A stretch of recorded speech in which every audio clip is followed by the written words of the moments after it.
Hi, this is Pam with ROC Metaphysical.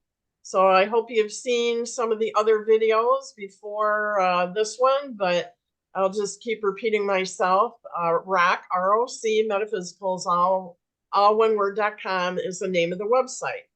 The magazine is an online magazine because dealing with paper is too much work. So I have the magazine online, and new articles come out the first of each month. So March 1st, the new articles will be coming out. And I put videos with a lot of my contributing writers or people that I've interviewed will just go on my YouTube channel. So I should say, look on YouTube for ROC Metaphysical if you just want to see some of the videos. Been nice enough to interview people that I just thought were interesting, and they're on the YouTube channel. So today we're interviewing Richard Hughson. I guess I'm saying your last name right. Yes, you are. Thank you. Oh, yeah. So we have friends in common, and we were in an event together. And Richard has had interesting things happen to him, and maybe because of a certain person.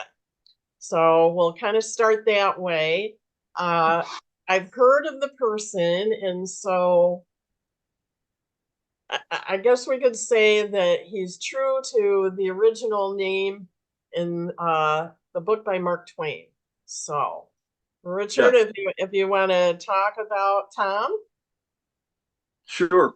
I met this guy. I met this wacko named Tom Sawyer, his actual real name. Not Thomas Sawyer, but just Tom. His mother, as a teenager, said she always dreamed of having a blonde haired, blue eyed boy named Tom.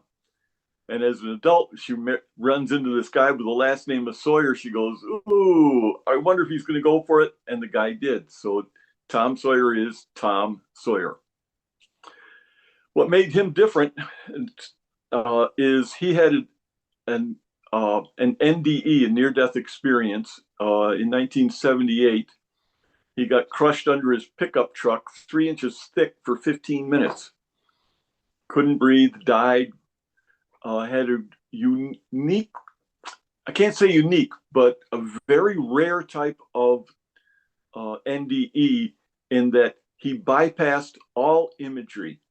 He didn't see any people. He didn't see the flowers that glow or the crystal cities or any of that. He went directly to the light itself. There he had a question and answer period with the light that encompassed a lot of stuff that's way too much to fit in here. But he could ask any question he wanted, and he would be answered in full. And if he didn't have enough information to ask it correctly, he'd be given the information and then be answered in full from that. So he had a question and answer period, and he was given the choice of either going back to his body trapped under the truck and whatever happens, happens, or he could enter the light. And he realized he didn't know why right away, but he realized afterward, at the moment of the formation of desire to be with the light, even though he loved his family and his life, what he was getting from the light was so many millions of times beyond that he wanted to be a part of that.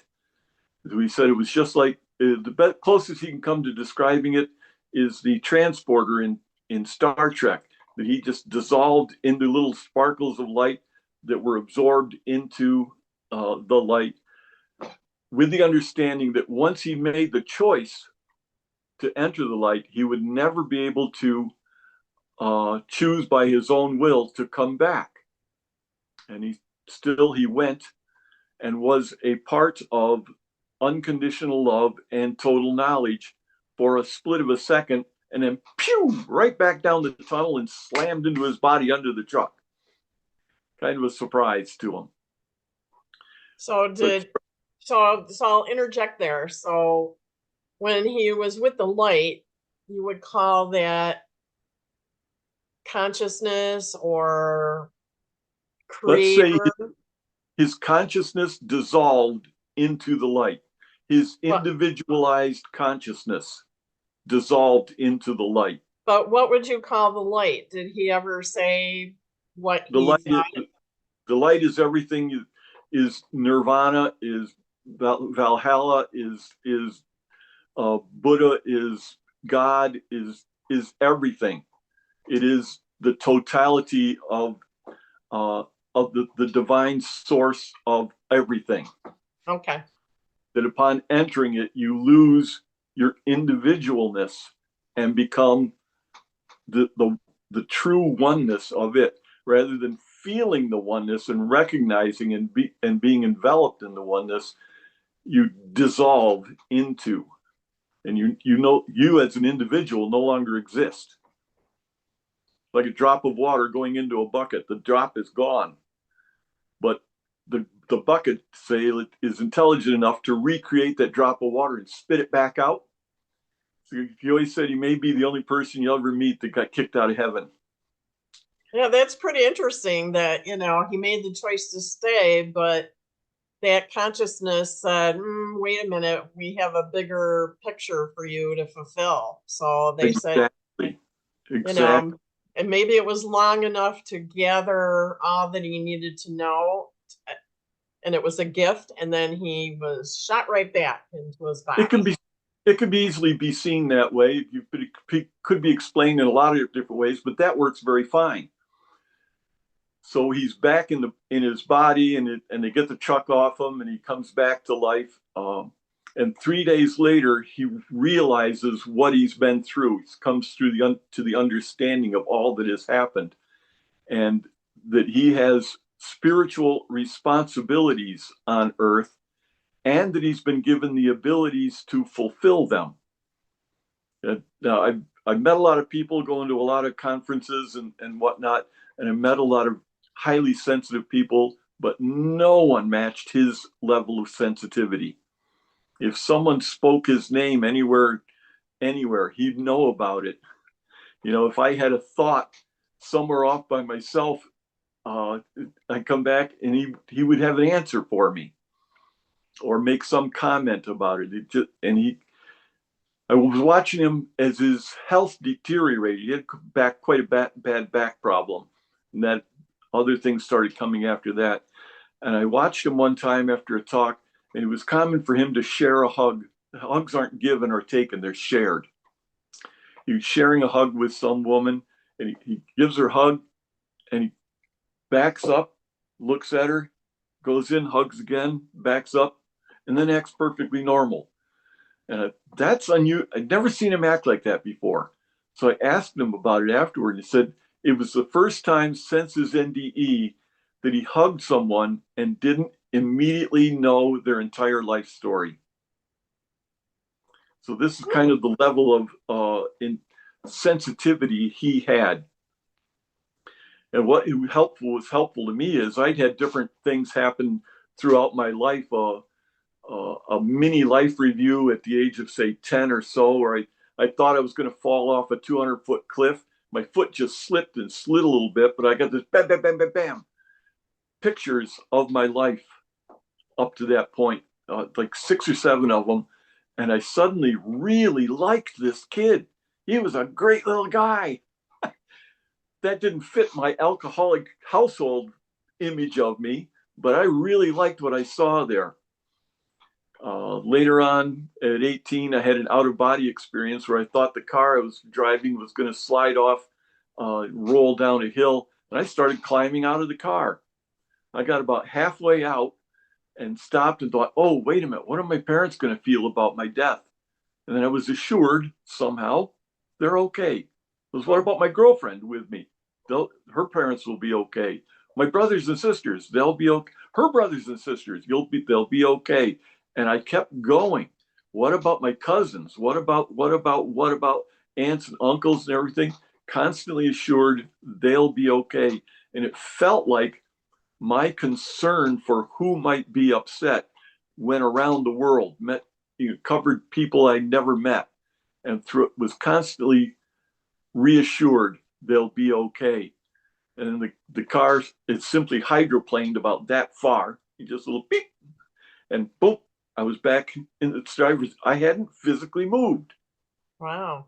In my understanding, my awareness, I climbed, I put a hand on the back of the seat, one hand on the steering wheel, started climbing out,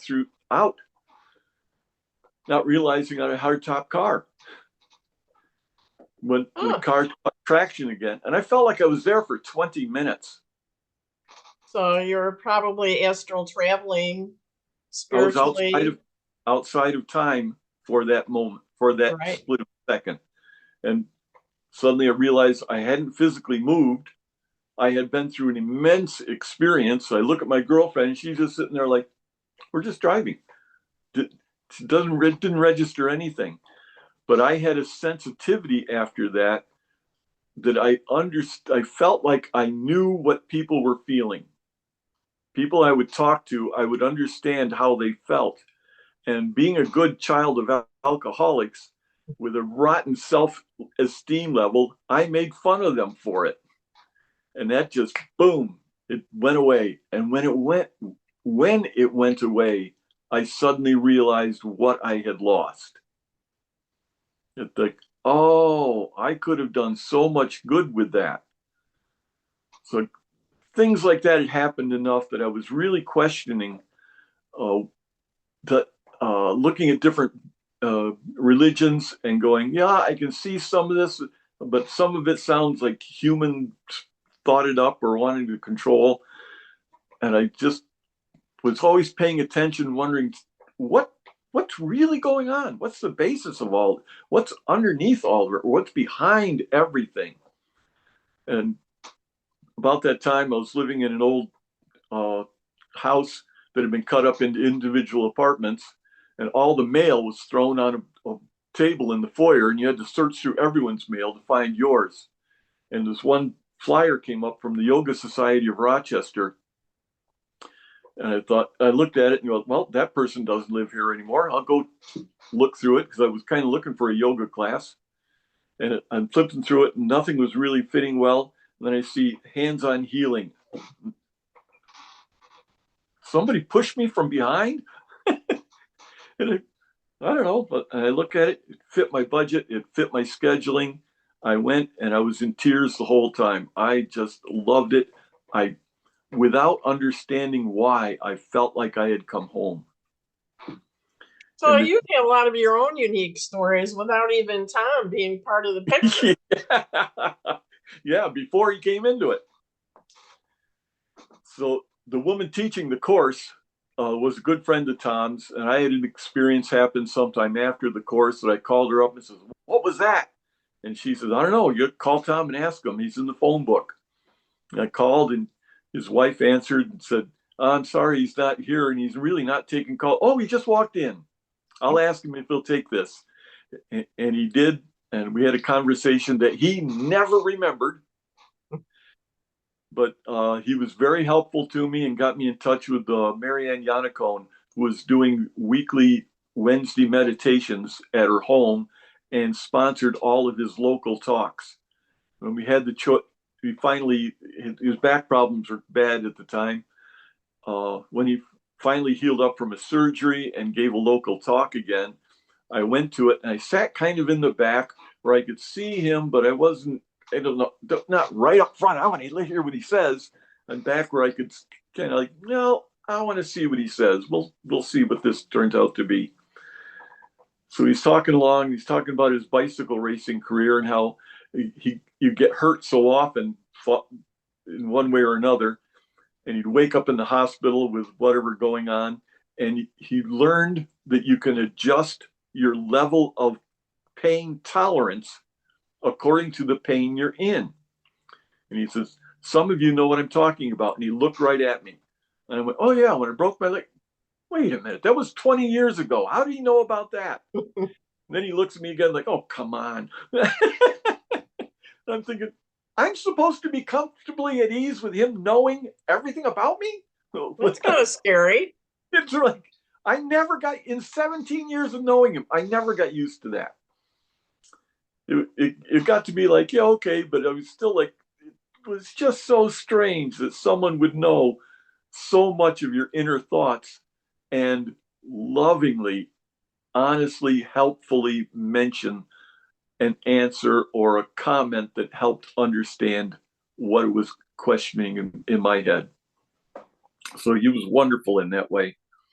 And since his passing in 2007, a bunch of us got to, he would occasionally ask us to sit and give energy to a person or a situation, some event somewhere.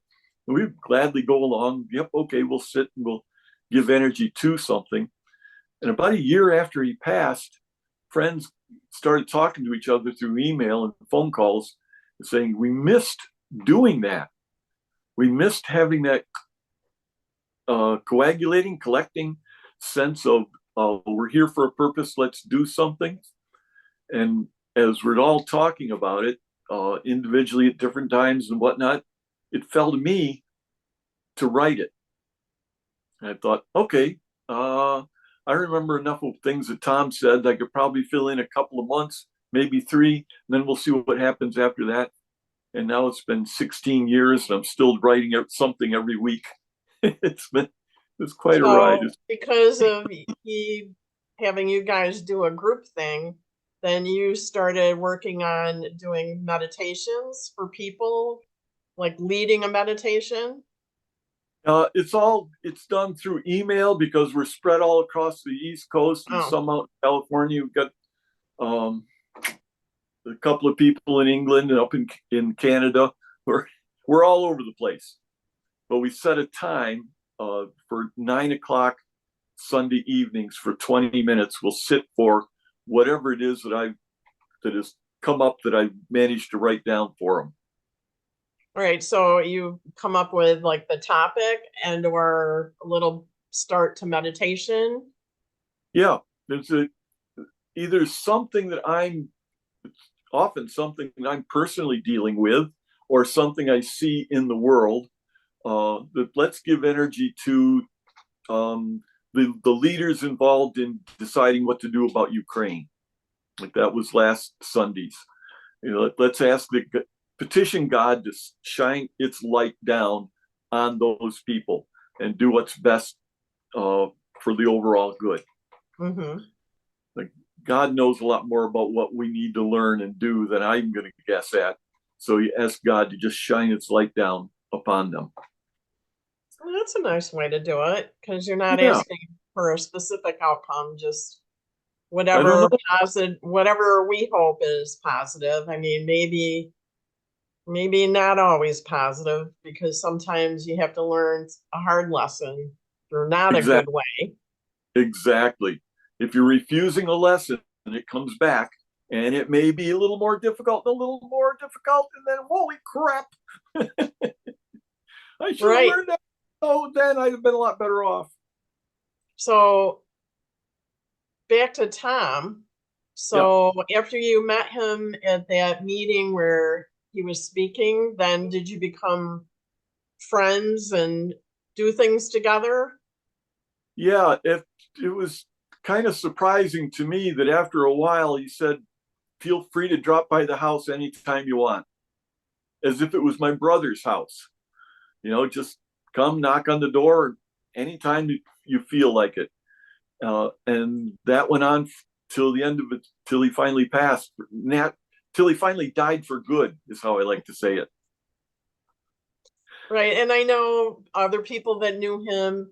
So to backtrack, when he was stuck under that truck, he was stuck for 15 minutes. Now, typically, the average person would have probably passed and never survived. And other friends have told me he had not a scratch on him.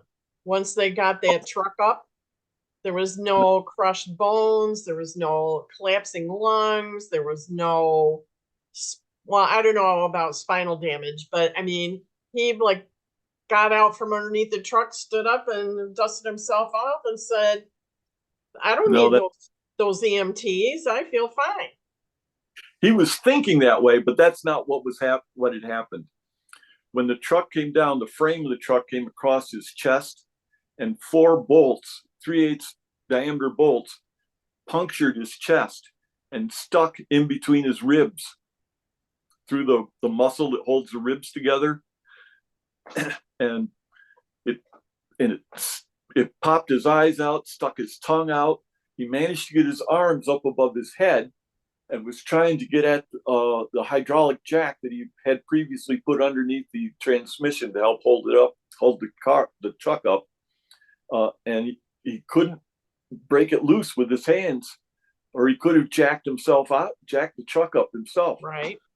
But what people gathered around, the odd thing you have to do a little considering is he was a master mechanic. He knew what he was doing and knew a lot of people who owned garages or worked in garages, and some of them lived in the neighborhood. His 9-year-old son, Todd, just ran out to the corner and just started screaming, "Dad's under the truck, Dad's under the truck." And some of them had heard the collapse.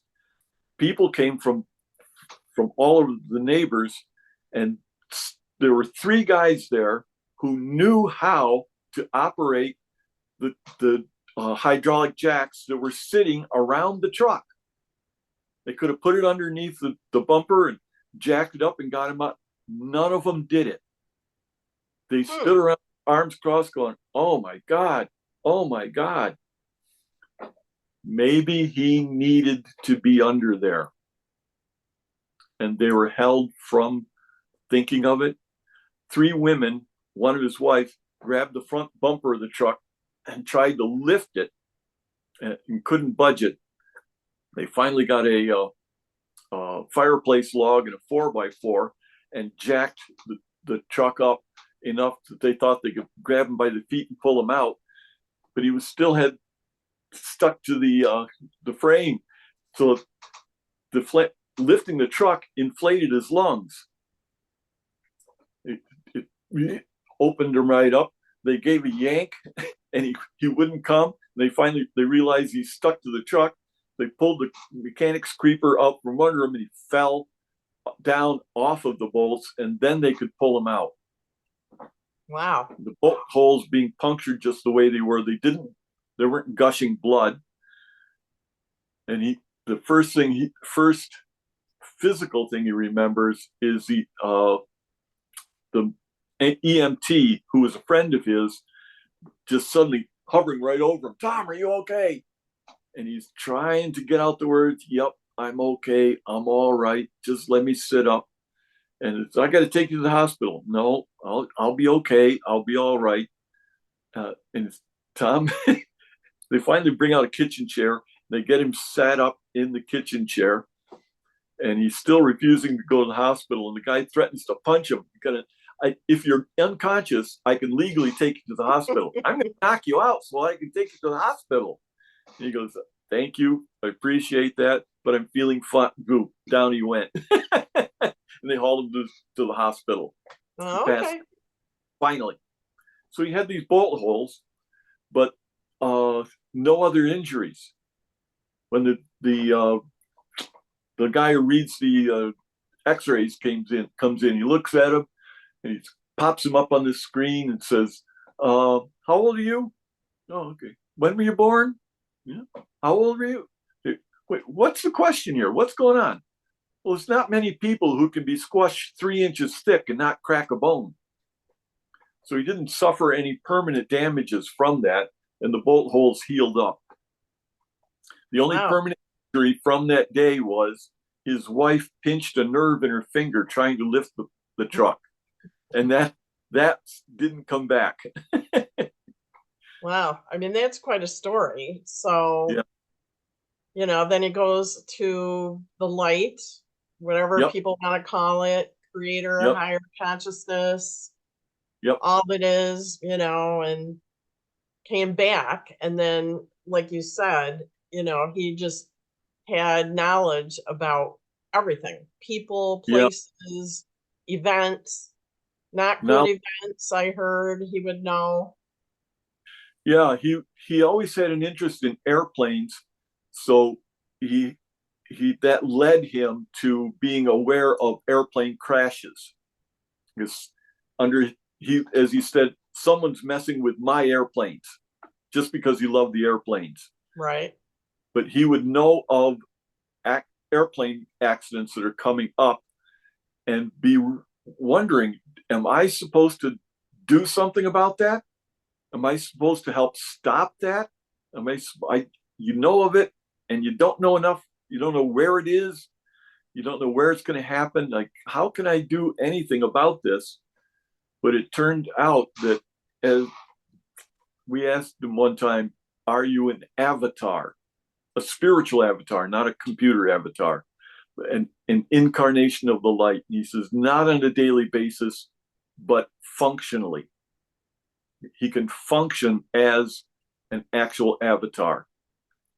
So quite often when there would be an airplane crash, some part of him would be there assisting the people. Wow. People talked about, there was all black, the smoke everywhere. I couldn't see anything, but there was a light right in front of me. So I followed the light. And one woman, with a really heavy woman, was in the tail of the plane, upside down, hanging from her seatbelt, wondering, how am I going to get out of here? When she finally passed out, when she woke up, she's sitting up on the ground.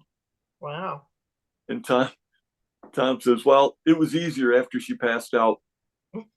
That's your explanation? Well, I heard stories. I don't know. Did you go to Tibet with him? Yes. The second trip. There were 2 trips. I made the second one. Right. And just so people know, he worked at, if you're familiar with Rochester, New York, or people have heard of Kodak Film, and Kodak is in Rochester, New York, that he was just a regular blue collar guy at Kodak. Nope. He worked at the highway department at the town of Greece. Yeah, but I thought, well, maybe Kodak was part of his job. I'll clarify where you're getting that from. His job at the town of Greece was to be a foreman and a heavy equipment operator. And the town of Greece was working near Kodak one time, doing something with, I don't know what they were doing there, but there's always something, construction of some kind to be done. All of a sudden he goes, oh my God, jumps off his dozer, runs and calls the search team, the chemical emergency response team. Says there's a valve broken, there's chemicals all over the place. They show up in the truck really quickly, unload all the equipment, start looking around. There's no broken valve. There's nothing wrong. What's going on? He was just about to make the biggest apology of his life when, boom, a valve broke and started spilling benzene all over the ground, and would have been downhill into the Erie Canal. Wow. Raw benzene like that, once it touches water, creates benzene gas, which would have killed or sickened many, many of the people in the town of Greece. All right. So, I mean, I've heard stories, so I've kind of like globbed it all together. So, yeah, but the point was more, he wasn't, I mean, I hate to say not special, but he was just a regular guy. That's exactly it. He's a regular guy. And that's one of the things he always said. I'm just me. I'm just a regular guy. Okay, so he's a national caliber bicycle racer. A lot of people are. Right. A lot of people are a mechanic or a carpenter or something. He's just a Joe average guy.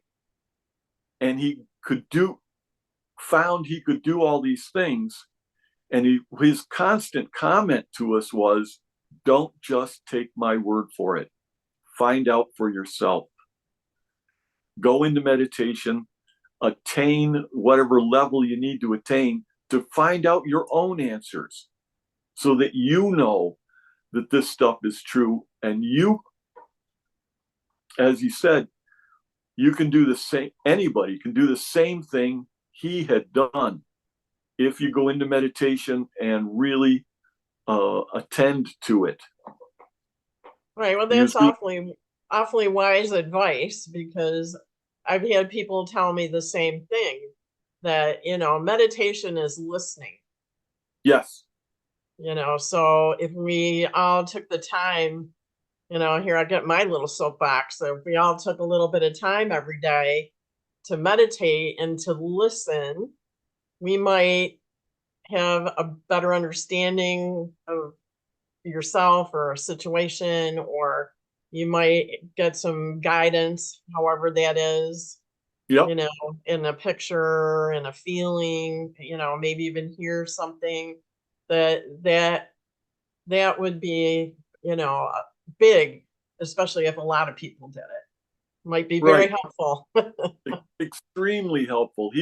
He was shown in his near-death experience that by 1988, there's the possibility of there being more than 100,000 people operating on the same level that he could operate on. But people didn't work at it. Other than Susan Caney, she worked too hard. He says, you just let go, just go. And I'll let go of what? But it's a matter of getting away from your thinking, away from your body, how you're feeling, away from whatever's happening, and the spiritual truth of you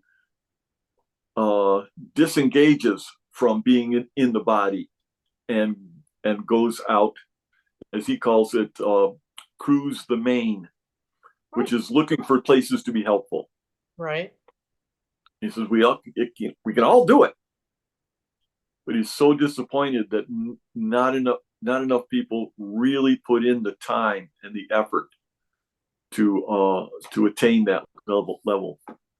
Well, and a lot of the things that I read, different people that I get, like email from, a lot of them are recommending, to take that time, whether it's even just a couple minutes, to just take that time to tune in, and Yep. you may see or feel or have some change, hopefully for the positive. Right. So in Tibet, did you experience anything different with him, or was that just a fun trip? Oh, well, you mean like healing the Dalai Lama? Yeah. It's just, it's an everyday occurrence. That's it's just something that happened while we were there. When we were told we'd go, and we had the possibility of meeting the Dalai Lama. If you had asked me how would I like to meet him, I had just recently started clowning with the red nose and the wild colors and everything. It was, I want to meet him as a clown. I want to do this trick and do that trick and make these jokes, and I really like to entertain him. But would you actually choose? Would you choose to actually do that? No, that'd be too much.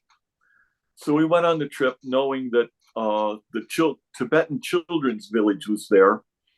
So I took my clown stuff, knowing that we definitely would be going there. It's only a possibility of meeting the Dalai Lama. So that morning I got up to get into clown. We hiked the 1.5 miles uphill. The Himalayas are like this. I hiked 1.5 miles uphill, clown for these 3,000 kids for I don't know how many hours. And finally someone tugs on my jacket and says, time to go.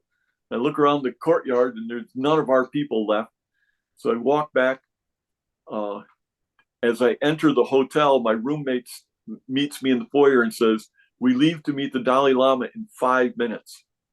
I can't get out of clown in 5 minutes. You can't wash off all that makeup and. So I run to my room. I dump out everything I can think of out of my pockets, run down the hill. It's like 2.5 miles downhill to, and the roads go like this because it's so steep. It's not straight down to where Tom is, who's supposed to have my camera, and he didn't. So I borrowed his key and ran back up, got my camera, run back down till I met him again, walk with him till we get to the Dalai Lama's compound, where there's going to be a security check. And Carol, our administrator, is supposed to have my passport, and she did not. So I got her key, ran the 2.5 miles back up, got my passport, ran down, and I was done. The last tiny little 20 feet were uphill. I had to walk. I couldn't run anymore. And as a clown, you can't just run past all the tourists and everything. You got to go, hello, nice day. Excuse me, don't you love the mountains? You got to be a clown while you're doing it. So I finally get there. I hand the guy my passport. Everyone else is gone, has passed through this little kiosk thing. He opens it up, looks at my page, looks at my photograph, looks at me, snorts, and throws it back at me. And he keeps my camera. They can't let it go. All right. So I see some of our people walking around the corner of a building to go in. I start heading to them, and Carol and Tom are down by the side yelling to get my attention. And down there is a man in a military uniform. I come to find out he's a elite special forces Indian sergeant. It's his job to protect the life of the Dalai Lama. And I got to go down and pass through his inspection. So go down, and I don't know if you've ever been professionally frisked, but it's a very intimate affair. They're very thorough. And he goes over me with the metal detecting wand, and it beeps right at hip level in the front. And he beep, beep, beep, and he adjusts the dial, beep, beep, beep, adjusts the dial, beep, beep, hits it with his hand, beep, beep, beep. Finally, throws it aside in disgust and stares right into my eyes. He's going to bore into my brain and find out what I'm hiding. And he stares into the eyes of the most confused, lost, exhausted clown anyone's ever seen, and he giggled. He turns his back to compose himself and makes the mistake of facing Tom, who's looking back and, excuse me if this isn't, you can bleep this out if you have to. Tom goes, gee, Richard really does have steel balls. The guy roars, throws his hands in the air, holds his chest. Whoa, go on. I guess I'm done. I walk by. I don't know. I got no brain cells left. Maybe one. So everyone else is up and around the corner, disappeared into the building, and walk up along the side of the building. I'm looking in to see if they've started yet. And I'm actually considering not going in. Because if they've already started, a clown walking in can be a huge interruption. I walked in on Santa Claus one time, and all the kids got up and ran to me. So like, I don't want to cause a disruption at all. Just at that point, the Dalai Lama's secretary, who was helping us, leading us there, turns and looks at me and says, "You have a big problem." What? He reaches out, squeezes my nose, taking care of this. He was so pleased with himself, but it blew out the last remaining brain cell I had. Walk in, and there's one chair left way back in the corner. I go in, sit down, take off I got a big red top hat. Take that off and set it down. And I'm thinking, oh, I'm done. All I have to do is just let the day go by. The Dalai Lama and his entourage walks in, and I'm looking to see between all the tall Americans standing there, which one is he? Which one is he? And the moment there was a little bit of space between shoulders and necks, where I could see him, snaps his head around, looks at me. Oh, what do we have here? Beelines down the main aisle, center aisle to me. I put the top hat on, come out, show him everything. He shakes my hand. Very good, very good. He's very pleased with it. He goes back and sits down. I sit down. Man, I'm just done for the day. He starts out by saying, I have a problem I wonder if you could help me with. 2 Tibetans are staging a hunger strike in front of the United Nations. This is in 1995. As the head of the Tibetan government in exile, I cannot tell them to stop. As the Dalai Lama, as a Buddhist, I revere all life. I can't let them do it. What do I do? Everybody's heart just sunk through the floor, like, oh my God, what this guy deals with on a daily basis just blew us away. After a moment, Tom says, perhaps you could let them continue until they go unconscious and then take them to the hospital and save their lives. He goes, thank you. Yes, that's what we've already decided. I suddenly realized he wasn't asking us for help. He was giving us a chance to think with our hearts, to think compassionately about a situation. My esteem for him shot through the roof right at that moment. So, Carol, and that's it. We were given 5 minutes, and that was it. Carol says, "Oh, here's a bag of gifts and donations. I hope you accept them." He looks inside. "Oh, what do we have here?"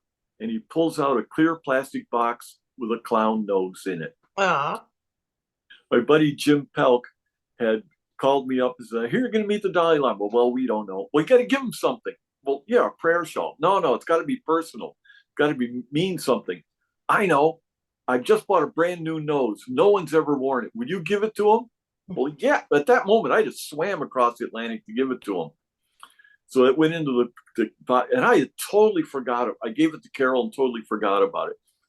It was sitting on top. He pulls it out, calls for a chair, sits down. I come over and sit down next to him, calls for me, put the hat on. He opens up the nose. We're sitting there looking around. People are laughing. The cameras are going off. And suddenly the laughter explodes. I turn and look at him, and he's wearing the clown nose. wow. Jim had painted the inside of it with the spirit gum we used to make the nose stick, just in case. And he did. He popped it on, and it stuck.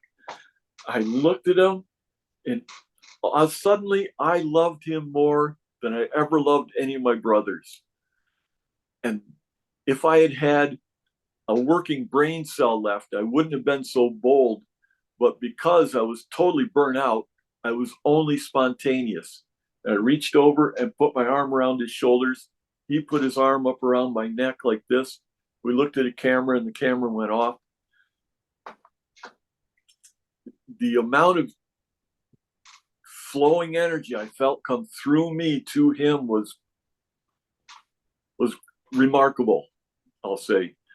Then he goes on, we talk some more, and he says, "We'll come out to the garden. We must have our family picture." And da, da, da. We spent a half an hour with him.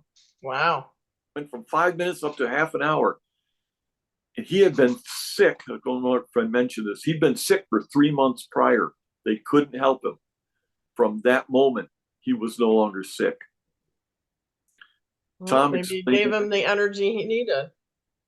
Tom explained to me it was as if spirituality was looking down and going, "Oh, the Dalai Lama's in trouble. What can we do to help? No, let's use the clown."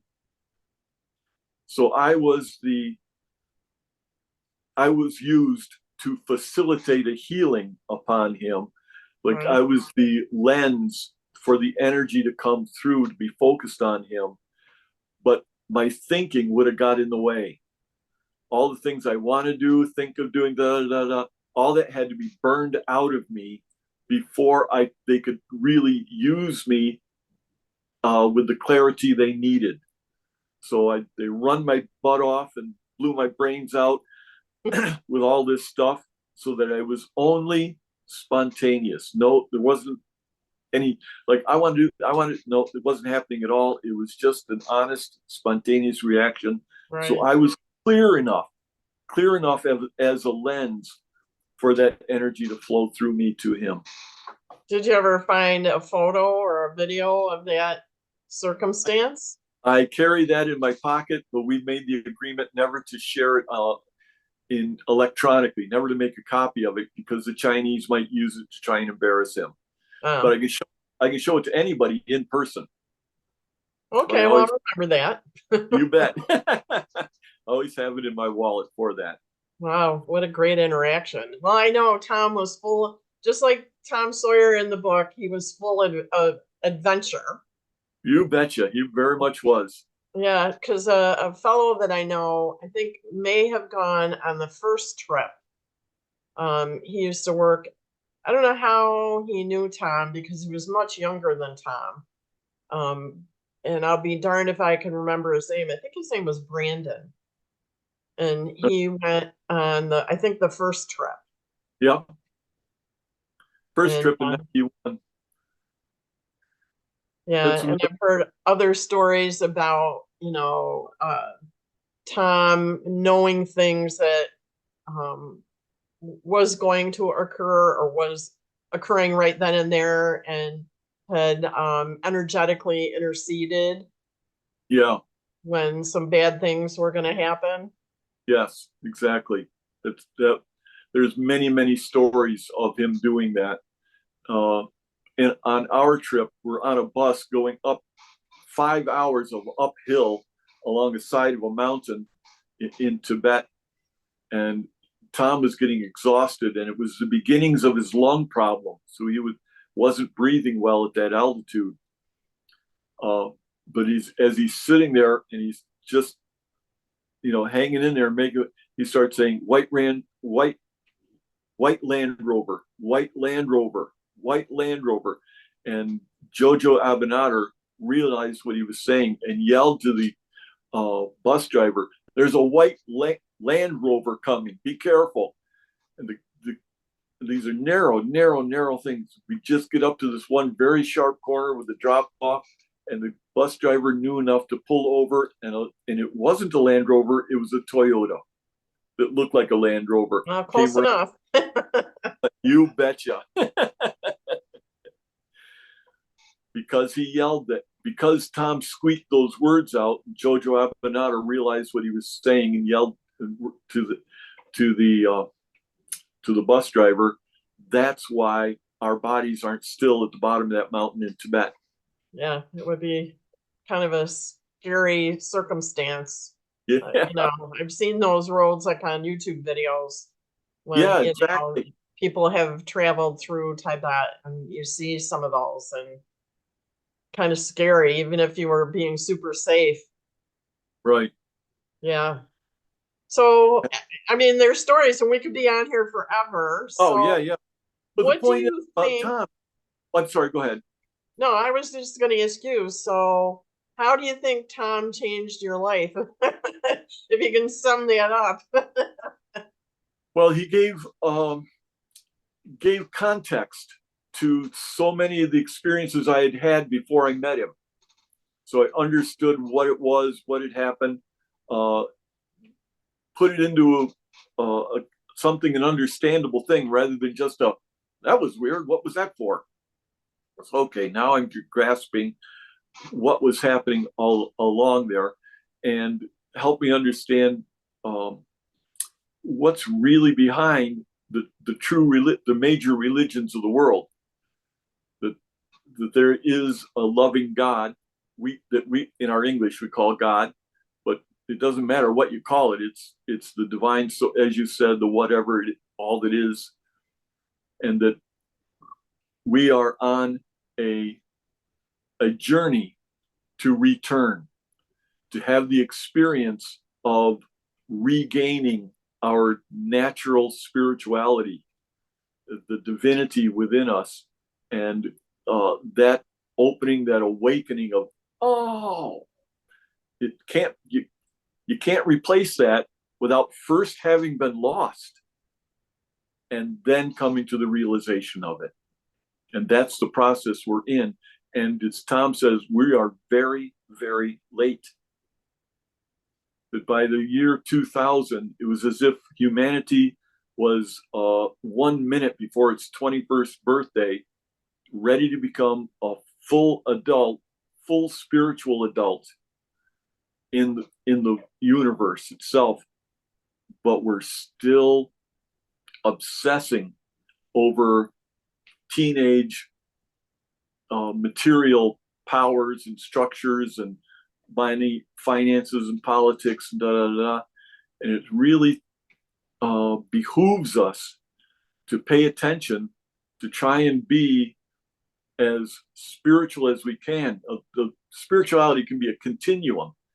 You can be as simple and basic as just smiling at someone, holding a door open, a kind word to a stranger.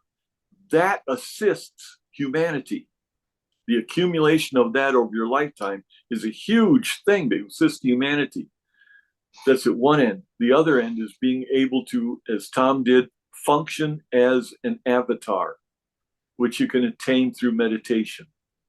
And all of it's available at any time.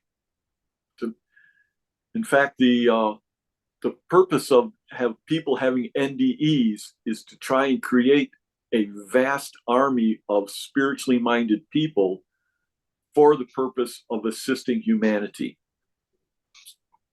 So the millions of people were born after 1945 for the purpose of having a near-death experience, to like salt the earth with spiritually oriented people who will spread their compassion. Right. Well, I just, That's all. using you as an example. I mean, you did have kind of little touches of synchronistic spiritual things, and then Tom came into your life and really kind of blew all that up. And Yep. so I think, by your example, if people are trying to figure it out, maybe you have had things happen to you, or you're just knowing or kind of feeling that there's more than just, going to work and have a meatloaf on Monday. There's more. There's more. Yeah, And exactly. if we're searching and wondering, it's there. And I think synchronicity works a lot, especially if you're wondering, what can I do, or who can I see or talk to, or a book might just kind of be there. I mean, it's there. Yep, And exactly. that's one of the reasons why I do these videos, to help people realize that things can happen, and not by choice. I mean, it was just kind of by synchronicity again that you met Tom and had these wonderful experiences and got answers to things. Some there is some level of choice. There is choice on some level. On a much higher level that I'm typically in connection with, there was a desire to meet Tom. Someone at a talk one time was watching. I'd sit in the back and he'd make eye contact with me from time to time over different things. And someone happened to notice and asked, "How long have you two known each other?" And Tom said, "Generations." Like, oh, I didn't know that. But some part of me, way beyond my awareness, helped arrange for me to meet him. So there's some, on that level, there's choice. On this level, it was just, wow, what could happen? Right. Yeah, because we're not aware of maybe previous arrangements we made when we were sitting on a cloud. Yep, exactly.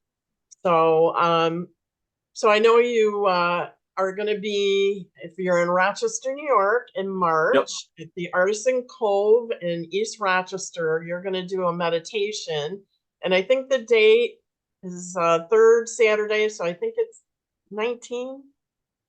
I wouldn't swear to that. But 16th, I forget, but it's 16th comes to mind, but it's the third Saturday. Yes. Right. So third Saturday in the afternoon. I don't know the exact time, but come and spend quite a few hours. I will be there, and there will be vendors and intuitive folks if you want to get a little insight into questions or things that you'd like to know. And it's just fun. And then you'll be there doing a meditation, and then there's some other speakers there providing information. Well, I'll be doing a talk about what I've learned from Tom Sawyer at 1:00. I did this in January. The talk was supposed to go from 1 to 2, and we went till 4:30. Wow. But we did find 10 minutes to do a prayer meditation in that time. So we're going to shoot again for March, third Saturday in March. 1:00 is when my time to start talking. We'll see where it ends up. It all goes by, who has questions. Right. And then the other thing is you do have a blog. Yes. So let's see. Do I need to look it up, or can you remember? Oh, no. Okay. Well, I've got it right here. So it's heart-session.blogspot.com. Yes. So if people Google that and you put meditations on there. Yep. And you do a little writing. for 20 minutes. Mm-hmm. Yeah. And then maybe a little writing in there too, or is it all meditations? It's all geared toward what to meditate on for that time. But people have been kicking me in the butt for years that I should write my book about Tom. I finally know why I'm writing the book, not just to retell Tom's stories, not just to tell my story in connection to Tom, but what it is Tom's work was, and how that has happened in the past, and what's available to us now, and why that's still important today. The work of trying to be more spiritual and be a guide to become one of the guides to humanity. Yeah, well, I can't wait to see or read it, and hopefully that's going to come out maybe this year. I'll work at it. Well, I know I have a lot of friends who have written books, so it does take time. So, you know, you just have to keep working at it, and it'll get there. So I want to say thank you for this time, and the video will be on the magazine in March. And so I'll see you at the Cove at the Piano Works Mall on that third Saturday. Looking forward to it. Thank you. All right, so I'm gonna hit the stop button. So here we go.